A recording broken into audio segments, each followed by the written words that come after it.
Hi, I'm Rob from hopzine.com. Thanks for joining me for another video beer review. Thanks for joining me live on Google Plus and YouTube.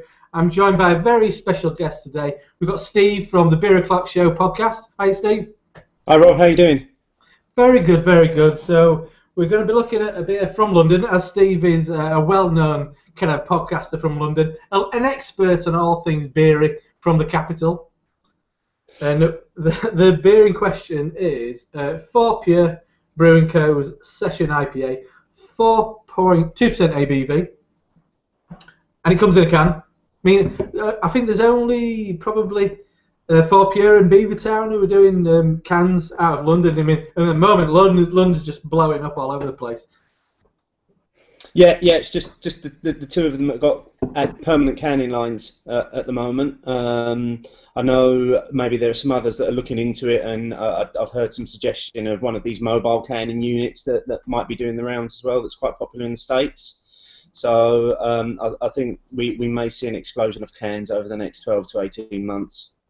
Yeah, definitely something what's growing in, as you mentioned, in America, a bit recently over in California, and even quite small breweries were doing that. And I think it was probably Pete's Port who've been doing the mobile canning. I mean, it's something that I'd never heard of. When I saw it at Ballast Point, I think it was an old 7-Up canning line they had.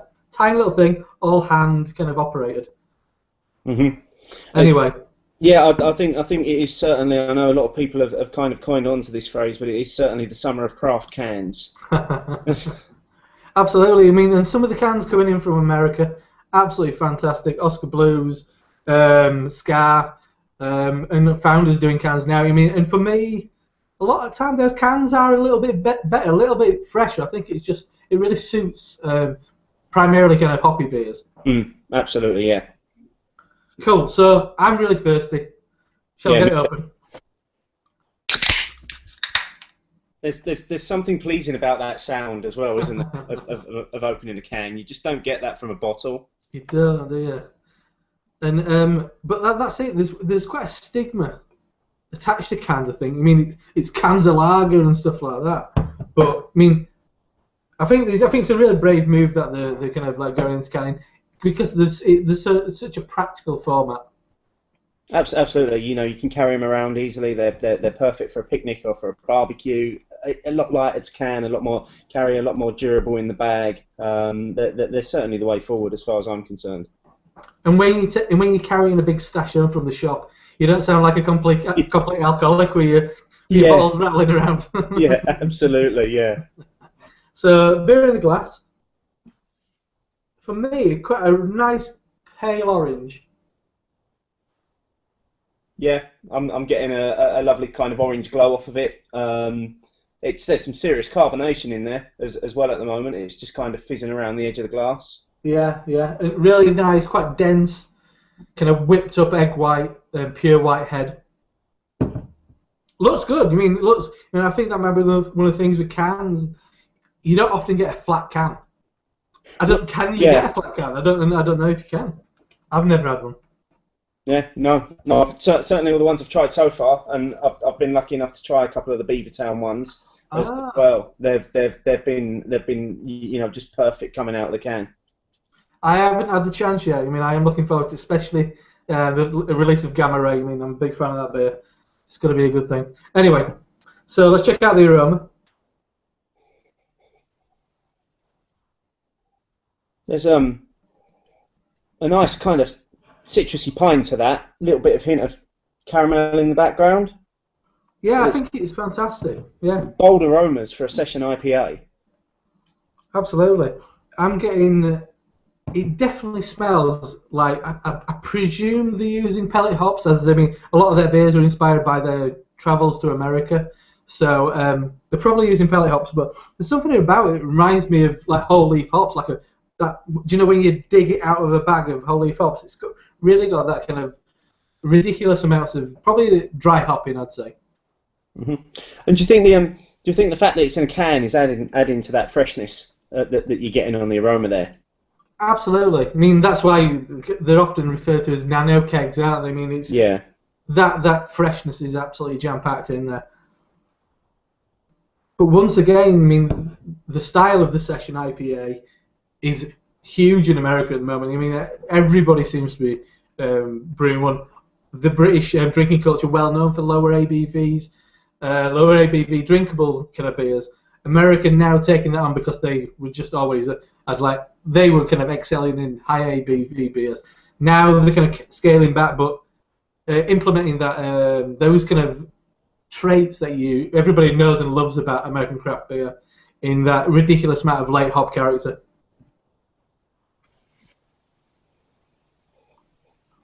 So I'm gonna say there's quite a sugary sorbet thing going on in there. Quite juicy orange.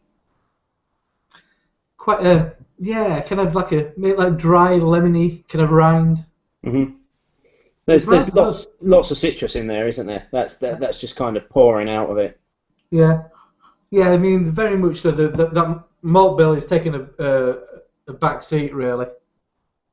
But there is a wisp of maybe, I'd say, kind of ice cream wafers. Yeah, that's it's just there in the background, isn't it? Yeah, just holding it up. Yeah. Anyway, I can't wait to dive in. Cheers, mate. Cheers.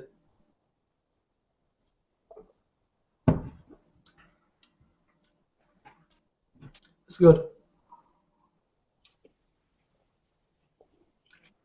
First impression is that certainly that carbonation that you get in the glass initially doesn't carry through into the mouth, does it? It's a lot smoother.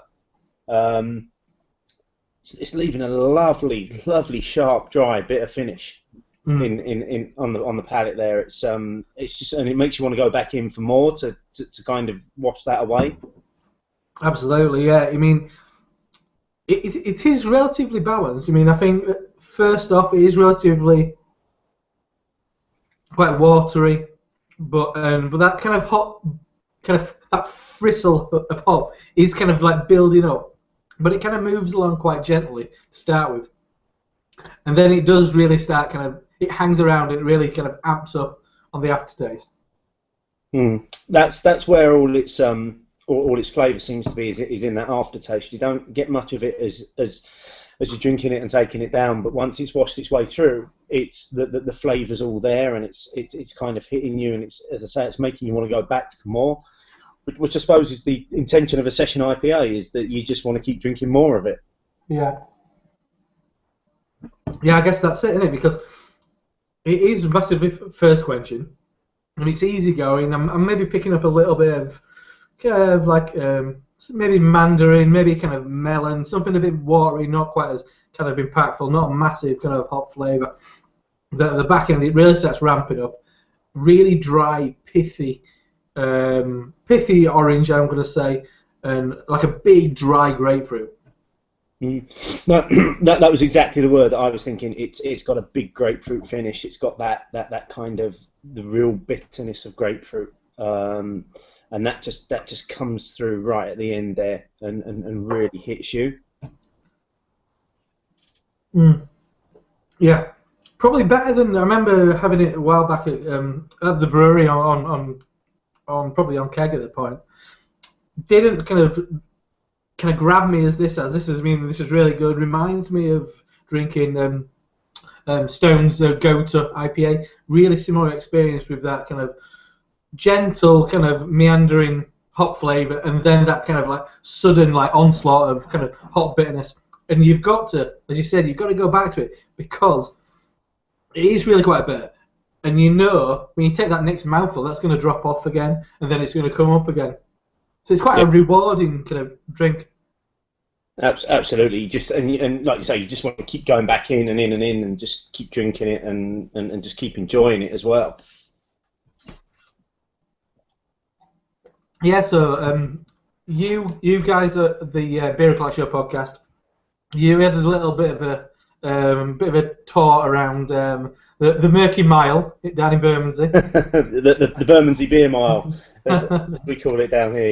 Yeah. We did that at the weekend. We had quite a group of us. We had a guy fly down from Scotland. Connor came down from Manchester.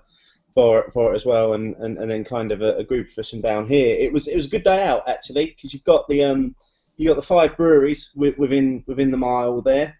So we started our day off. We went against all of the advice that we were given, and if you read anything about the Bermondsey Beer Mile, it will tell you to start at one end or the other. We started in the middle, just because of the way that some of the breweries open in terms of their timing. So Brew by Numbers opens at 10, and the Colonel opens at 9. So we started off at Brew by Numbers, and then we went from there to the Colonel, because you have to get to the Colonel before 2 o'clock, because it's the first one that closes.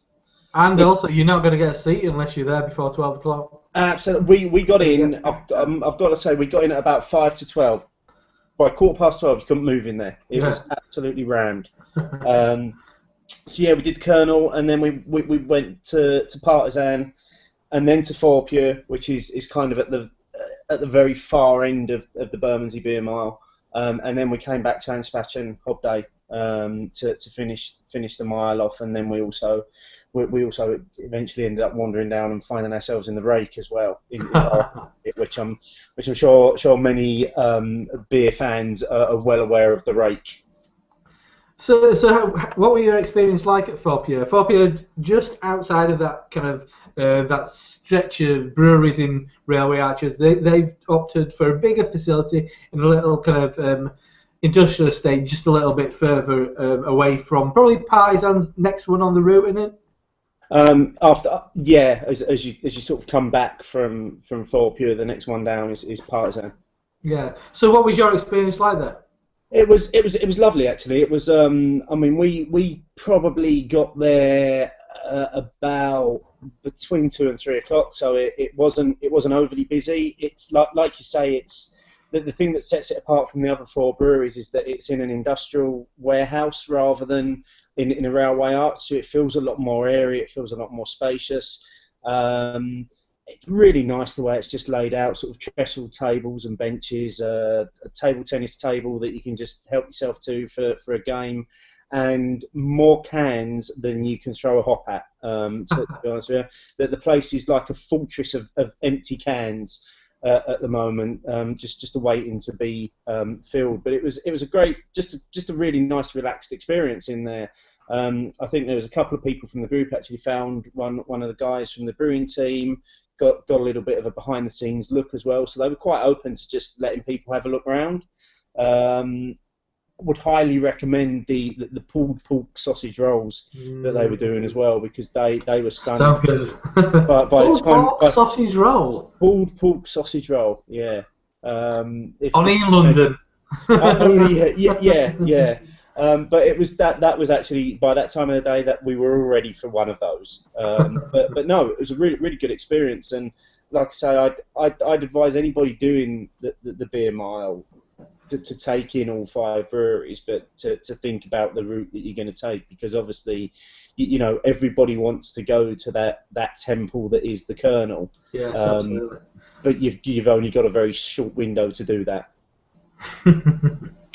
Anyway, so the beer that we've just been drinking, and to be honest, I ain't got a hell of a lot left, so it's clearly doing its job. I mean, it keeps you going back for more, can after can, so it's doing the job for me. So that is a can of Session IPA from FourPure Brewing Co. in Bermondsey, London, 4.2% ABV. Fantastic craft beer in a can. Thoroughly recommend it. Big thanks, Steve, for joining me today on this live broadcast. Do you want to tell people about where they can find you online, Steve? Absolutely, yeah. You can find us on Twitter at The Beer O'Clock Show. No, actually, at Beer O'Clock Show. No, the in that, so just at Beer O'Clock Show. Website is beeroclockshow.co.uk. We're also on Instagram at Beer O'Clock Show as well. Predominantly, we put out a podcast once a week, so that normally comes out at 6 o'clock on a Friday night. Occasionally we'll take a break here and there, but you can expect at least a podcast every week from us. We supplement that with a little bit of blogging here and there as well. So check us out. Let us know what you think. We're happy to chat to anybody and engage with anybody online. you can download our stuff from iTunes and from the Stitcher Radio app as well. So there's plenty of ways to sample what we do. Yeah, absolutely. I've got to say, I mean, I think you guys do a fantastic job with social media, really kind of inclusive to this kind of our broadening kind of beer community online. So I think it's a really good thing. Always planning lots of little events and all this kind of stuff. So definitely check these guys out. Get on iTunes, rate, comment, subscribe, all that good stuff. Anyway, I'm Rob from hobzine.com. I'll see you next time. Cheers. See you later, Steve. Cheers. Thank you.